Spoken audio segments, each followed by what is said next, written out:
And that right there is why Yakuza is quickly becoming one of my more favorite franchises as of late. Anyway, hey, how's it going? Skyward Shield. Welcome to a video, an update slash why you should play this game. It's a bit of an advertisement from me. I'm not being paid by Sega, although I would love that personally. Anyway, so what have I been playing lately? It's been this game, Yakuza 0 and Kiwami. I actually beat them both back to back. I beat Kiwami last week, at least at the time of this recording. And let me tell you, very big, good experience. How have we been sleeping on this franchise? Everyone's like, we've been sleeping on Persona for so long, and that's true.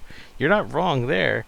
But compared to that, we've been sleeping on Yakuza even harder. It took till Yakuza 0 for us to get interested. That's the 6th entry in the franchise if you don't count spin-offs. Because look, Yakuza 1 got localized and dubbed, but that dub was... yeah, it's a mixed bag. There's a lot of bad direction, you can tell.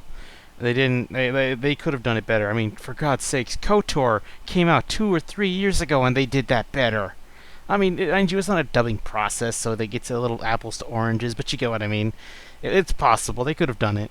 I know they say it's early 2000s voice acting, but that excuse to me doesn't fly because games like KOTOR 1 and 2 exist.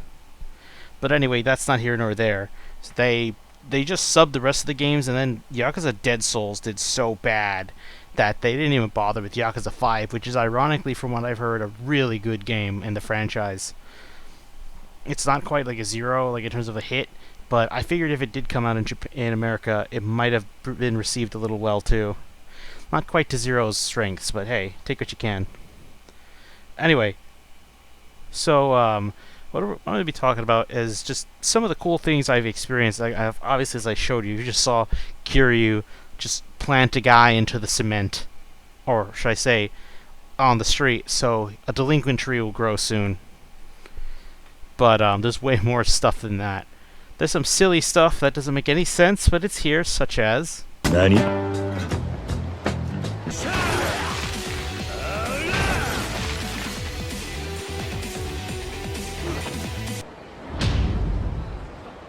Oi.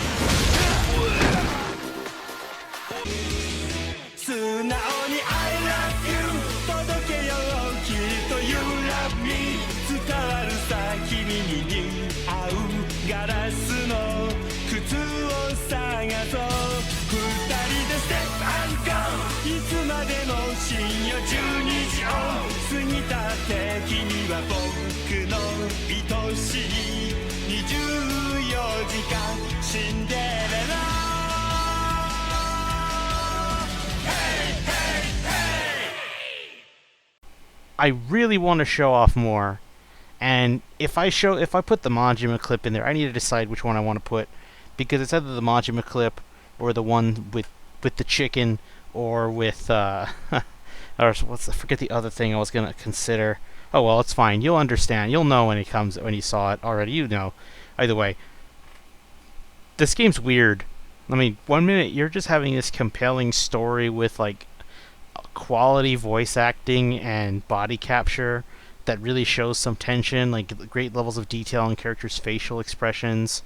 You can even see the slightest twitch sometimes, which I'll be honest, some of the mocap scenes and some of just the cutscenes in general, I feel like they put AAA games to shame, because I feel like Last of Us is saying that, oh, we're like so good, we're movie quality, but then Yakuza is like, we've been doing this for 10 years. Shut the fuck up. Or excuse me, we've been doing this for 15 years. Shut the fuck up and sit down. Show you how a pro does it. So, yeah, I mean, I'm talking like I've played all the games. I've only beaten 0 and Kiwami, which are still good games. Kiwami 2's next on my list. I don't know when I'm going to play that, but yeah.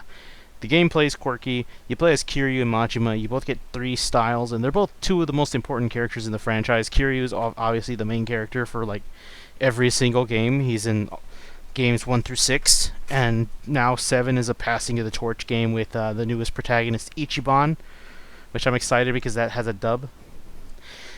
And I'm looking forward to see who's going to play Majima and Kiryu. Now, I hope it's not the old voice actors. Now, I love Mark Hamill. He's so good. I feel like if he got a better direction, he would have nailed that shit even harder, and most people would just shut up. Generally, people like Mark Hamill as Majima. It's just the voice acting direction was the problem. Again, I don't blame the voice actors half of it because they got some amazing people. They got fucking Joe DiMaggio in that one, playing Kashiwagi.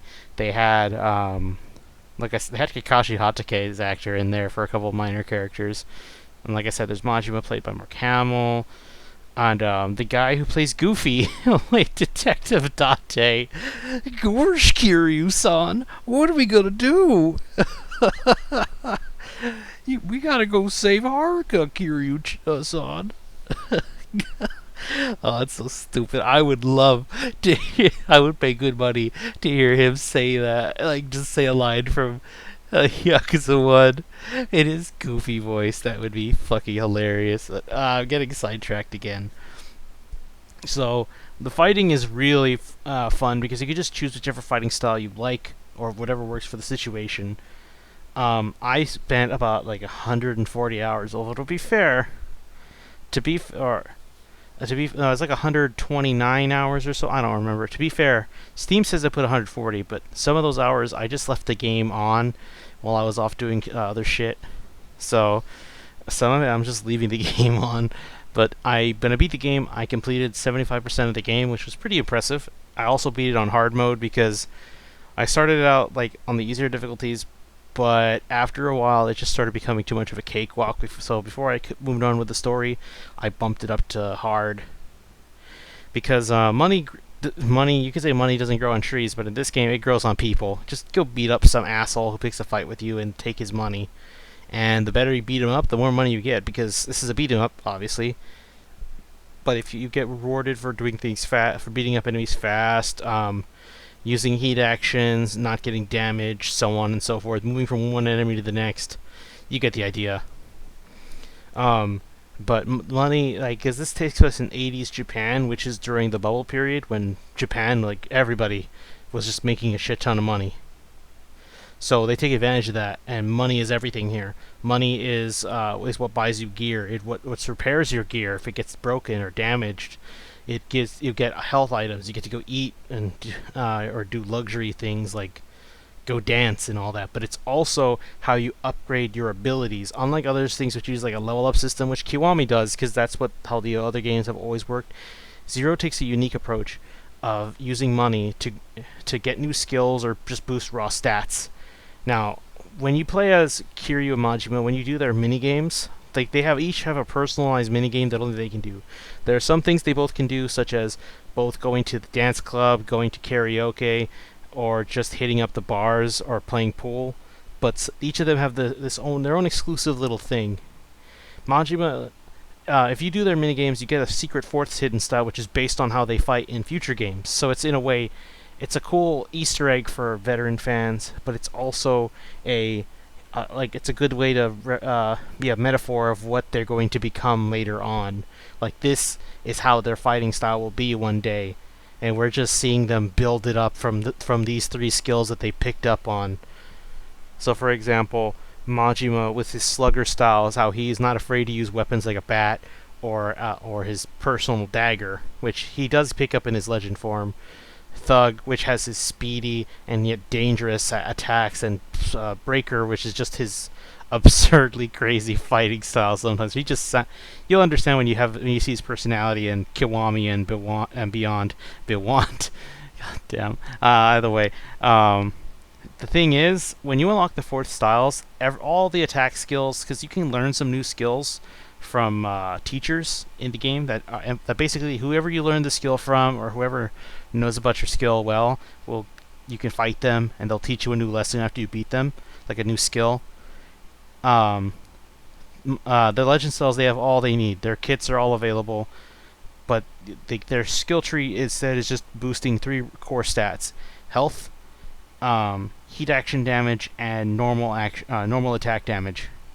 Now, all these may seem like they don't mean much, but the thing is, this shit costs billions of dollars. We're talking like 38 billion for just to complete it all. But when you do it, it gets to transition over and carry on to the next level. So it starts at level 1, you fill it up once, it goes level 2, starts the process over again, but you carry on over those stats. And basically, if you have enough money, if you're willing to make all that money, you could just snowball Kiryu or Majima into just a destructive monster that at certain levels the game becomes a joke. I boosted Kiryu up to level 3 and I had to set the game to hard because he was just one-shotting everything without even finishing a combo. Majima I kept at level 2, so he was doing good damage, but it was still, he wasn't killing everything unless he used like heat action. But you see what I'm getting at. Now, the thing is, Majima makes inherently less because he has the Cabaret Club, which once you beat it, it's not too difficult except for the final fight. That fight is cheap as hell. You'll understand when you get there, or when I do it for the channel, which that's a good little preview for later. Once you beat everything, you basically have all the best girls by that point, and you can just make a run. And the thing is, even with the best club area that makes you the most money, you're making about 100 mil. So unless you keep beating up Mr. Shakedown on easy, you're gonna have a tough time making money, which is a perfect, because unlike Kiryu, which is a perfect way to transition to his, is real estate. The thing with real estate, it's very hands-off. Majima's is better because it's more direct. But Kiryu's is a lot more laissez-faire, where you just set the people to do, set your guy who wants to be the manager, who you have in charge of being a manager, in charge of being security, and tell him to go make money. You invest in properties to up their rating so they can produce more revenue for you. So, you're literally investing money. It's true investment, is what you expect. From renovations to just upping the quality, which boosts the revenue. And at best, you'll be making 800 million on average, 8 times more or less what Majima's making. Even if you know how to exploit the Cabaret system, you can never make as much as Kiryu does. It's just a sad, unfortunate side of reality, which on Majima's skills, that's okay. That's no problem because his stuff doesn't get too expensive as Kiryu. Kiryu's has a lot of skills that cost $1 billion, but on the legend skill trees, they're both the same, and they both cost the same amount of money. So Kiryu can max his out way faster than Majima. There is a way to transfer money, but until you get to the end game, that becomes a bit much of a chore to get all the way done. So yeah. This is where why I bring this up is because I'm going to be playing this for the channel. You see, I'm doing Paper Mario Thousand Year Door. I've recorded my sessions. That should get me through the week. And after that, after I beat Paper Mario Thousand Year Door, I'm just going to open the gate so Persona 5 videos can start trickling in. Maybe I'll put a Persona 5 video once in a while because I've got so many on the back burner. They have been there for a long time. And once I do all that, once I get all my stuff done for Persona 5, I get all the footage I need. And I'm thinking, once I get all the footage I need, may have to do another file, like a safety run, just so I can just get the achievement I need. I'm not even doing it just to be like, I can't play it on safety because I'm not a wimp. Because I could beat the game on normal and hard, but I'm not even trying to do that. I'm not even trying to beat the game. I'm just trying to get the last achievements, which are just read all the books, play all the games. You can play all the games. I think getting all the games is a lot easier than playing or reading all the books. Either way, so back to what is it called? Back to that. When I get all done with all the footage, I'm gonna put away the PS3, keep the PS4 out, and just start playing Yakuza 0. I'm going to beat the game as quick as I can on easy. Which again, you may see, Josh, why are you playing on easy? You just beat the game on hard. I think you're right, but I'm not trying to do what I did, because you saw what I did when I played that game casually. I spent over 100 hours, because think about it. At first, my original idea was to have a file where I play the game normally, and that's it. I 100% it there. And then I go do all the side quests, beat the final boss, get all the achievements. There, that's all. All of my stuff will be in that one neat area, which is cool and all. But the problem is, I have to do. It's gonna be harder on Legend now. I get it. Technically, I can just make it real challenging on legend. You know, like I won't like I know I won't be able to get everything. Like I'll get legend my legend form, but it won't do too much. It won't carry me as far. Basically, I can't make the game as much of a cakewalk if I have to play it normally and play it very risky and safe as I can. But I decided, you know what? Beat the game easy. Beat the game on easy so I can unlock legend. Because you unlock legend no matter what difficulty you beat it on. You just got to beat the game once. So what I was thinking was play the game on legend. Maybe I'll stream the game on easy mode just to see how fast I could beat it. Um, I doubt I'll do that, but play the game or get the game on legend, and that's where I'm gonna do all my 100% stuff. Because I'm basically playing that game like I'm trying to not die, and trying to be smart, and trying not to pick fights with Mr. Shakedown. Beating him on hard difficulty, it's not challenging. It just takes so much more time. I think I could beat him on easy mode in about 2 or 3 minutes. But on hard, we're talking 8 to 10, and I bet you on legend it's gonna take like 12 to 15. And the dude can OHKO you on legend. Even if you can start like getting so much health that it can't be seen on the health bar, he can really knock you out, especially when he's really pissed off. Like he changes his aura color. That's bad. Either way, um, that's basically what it's going to come down to. Oh, and you know the worst part? I may still have to beat him 5 times on Legend to get the 100%. Because I gotta get the... beating him with on Majima's side is a lot easier because the shakedowns there start out at a single health bar, whereas the shakedowns in Kiryu's, I believe they started out a little stronger. But maybe that'll change because it's Legend. Oh god, imagine fighting Shakedown for the first time and he starts out with like a green health bar. Oh, I'd cry. I'll find out for myself. But anyway, I'm starting to get a little out of hand, so you get the idea. We're going to play, we're going to beat Paper Mario 1000 Year Door, 100% that game, move on to Persona 5, where I get the Platinum, beat the game, put it away for good, because I'm never playing Persona 5 Vanilla, and then we go to Yakuza 0. I'm also going to be writing up a review of Yakuza 0, which will definitely come out before I even get to the game itself as a playthrough. It's going to be a little awkward, because you'll know my thoughts before I play the game, but hey, I just want to do that. Because like I said, I want to expand on my content, and I'm already failing to deliver on a promise. Like I promised the Pokemon Coliseum retrospective, but now that I think about it, considering next year I'm going to try and do a Gen 3 catch-em-all, I think it's better if I save that for the future. Especially because I'm going to have an opportunity to play the game again, and I think it's better if I do that instead, you know? Anyway, I think that'll do it. You've got the gist of it. I hope you're all looking forward to it. If you want to play Yakuza 0 or Kiwami, I think Yakuza 0 is on sale right now. It's like $10 on the PlayStation Network. It's 20. It's usually 20, I think, on Steam.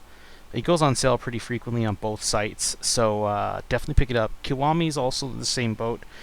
It's the other games like Kiwami 2 that are also expensive, that are still pretty expensive. I think Yakuza Kiwami 2 is still treated like a $60 game. Maybe it's $50 now, I don't know. It is free on Xbox Game Pass, although that might have changed by now. I'm not too sure. I don't play on the Xbox, so I wouldn't know. Anyway, I think that'll do it. Thank you all so much for watching, and I'll see you guys next time.